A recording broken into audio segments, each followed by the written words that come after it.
ETF 투자. 되게 쉽다고들 하죠. 근데 어쩌면 여러분도 모르는 사이에 정말 똑똑한 투자자들조차 빠지는 그런 함정에 이미 발을 들여놨을지도 몰라요. 오늘 바로 그 교묘한 실수들 한번 제대로 파헤쳐보겠습니다. 혹시 이런 생각 한 번이라도 해보셨나요? 그냥 수익률 제일 높은 ETF 그거 딱 사면 되는 거 아니야? 만약 그러셨다면 오늘 내용이 정말 도움이 되실 거예요. 왜냐면 바로 그 생각이 우리가 너무나도 쉽게 빠지는 첫 번째 함정의 시작이거든요. 그래서 오늘은요, 이 세 가지 주요 함정을 하나씩 들여다볼 거고요. 마지막에는 이 모든 걸 피해갈 수 있는 나만의 투자 나침판을 만드는 법까지 싹 알려드릴 겁니다. 아마 여러분의 투자 상식을 다시 한번 점검해보는 그런 시간이 될 거예요. 자, 첫 번째 함정입니다. 바로 최고 수익률의 유혹. 한번 상상해 보시죠. 나스닥 100을 따라가는 QQQ나 기술주 중심의 VGT처럼 연 수익률이 막 15%를 훌쩍 넘는 ETF를 봤어요. 그럼 어떤 생각이 들죠? 이거 둘 다 사면 대박이겠다. 이런 생각이 딱 들죠. 하지만 여기에 아주 교묘한 비밀이 숨어 있습니다. 이걸 비유하자면 딱 이렇습니다. 수익률 좋은 ETF 두 개를 동시에 사는 건요. 마치 똑같은 노래를 스포티파이랑 애플뮤직에서 동시에 트는 거랑 같아요. 소리가 두 배로 커지나요? 아니죠. 그냥 중복될 뿐입니다. 이게 투자에서는 도대체 무슨 의미일까요? 실제 데이터를 보면 깜짝 놀라실 겁니다. 무려 50%. 네, 방금 예로 들었던 QQQ랑 VGT의 포트폴리오를 뜯어보잖아요. 그럼 절반이 정확히 똑같은 주식으로 채워져 있다는 걸 알 수 있어요. 나는 분산 투자를 한다고 생각했는데 사실은 같은 자산에 그냥 2배로 투자하고 있었던 거죠.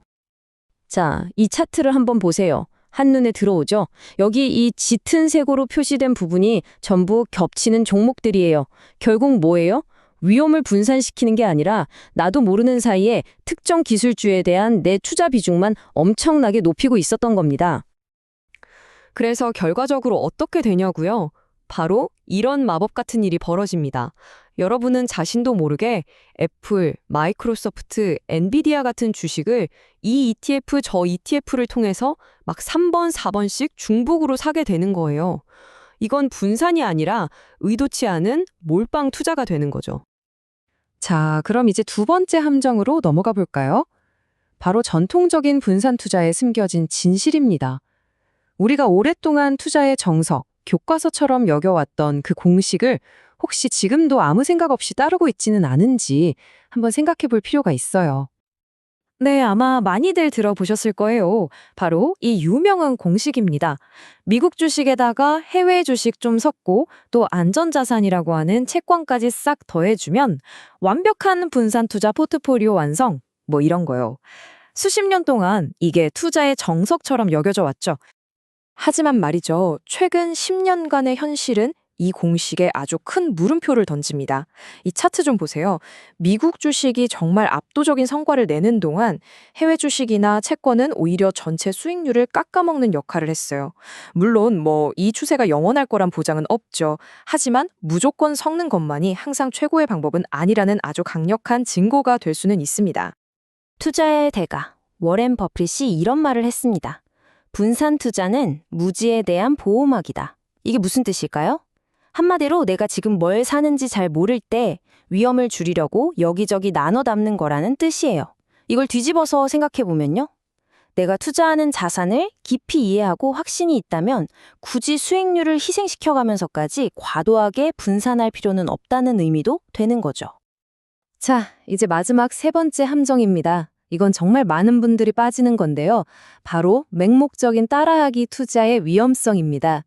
어떤 유명한 투자자가 뭘 샀다더라, 요즘 이게 유행이라더라, 이런 말만 듣고 내 상황은 전혀 고려하지 않은 채 무작정 따라 사는 것만큼 위험한 일도 없어요. 이 슬라이드가 핵심을 정말 명확하게 보여주는데요. 예를 들어서 어떤 유명 투자자가 부동산 투자 신탁, 즉 니칠에 투자한다고 해봅시다. 근데 알고 보니 그 사람은 개인적으로 가진 부동산이 하나도 없어요. 그럼 포트폴리오에 부동산을 추가하는 게 아주 합리적인 선택이겠죠? 하지만 여러분은 어떤가요? 이미 임대용 아파트를 3채나 가지고 있다면요? 그런 상황에서 그 투자자를 따라 리츠를 사는 건 부동산이라는 자산 하나에 과도하게 집중 투자하는 꼴이 될 수 있다는 겁니다. 바로 이겁니다. 진짜 투자 지능은요, 유행을 잘 따라가는 게 아니에요. 오히려 지금 유행하는 무언가가 내 상황과 맞지 않을 때, 아니, 이건 나랑 안 맞아 라고 과감하게 말하고 투자하지 않을 용기. 바로 그게 진짜 지능입니다. 이게 바로 남을 따라하는 걸 넘어서 진짜 자기 주도적인 투자를 하는 시작점인 거죠. 자, 그럼 이 모든 함정들을 피하려면 도대체 어떻게 해야 할까요? 이제 그 해결책을 알려드릴 시간입니다. 바로 여러분만의 투자 나침반을 만드는 건데요. 생각보다 간단해요.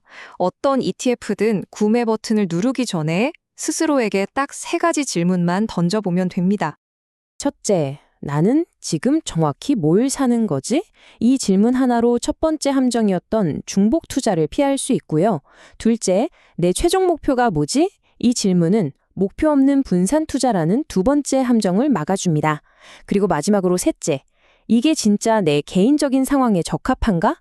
이 질문을 통해 세 번째 함정인 맹목적인 따라하기에서 벗어날 수 있는 거죠. 결국 오늘 우리가 나눈 모든 이야기는요, 이 한 문장으로 요약할 수 있을 것 같아요. 투자는 마라톤이지 패션쇼가 아니다. 다른 사람한테 잘 보이려고 유행 따라 하려고 하는 게 아니라 나만의 페이스로 끝까지 완주해야 하는 긴 경주라는 뜻입니다. 오늘의 마지막 핵심 메시지입니다. 마라톤을 뛰는데 아무리 비싸고 멋져 보이는 신발이라도 내 발에 안 맞으면 어떻게 될까요? 결국 완주 못합니다. 투자도 똑같습니다. 성공적인 투자는 유행을 쫓는 게 아니라 나한테 꼭 맞는 전략이라는 신발을 찾아서 그걸 신고 꾸준히 달려가는 데 있습니다.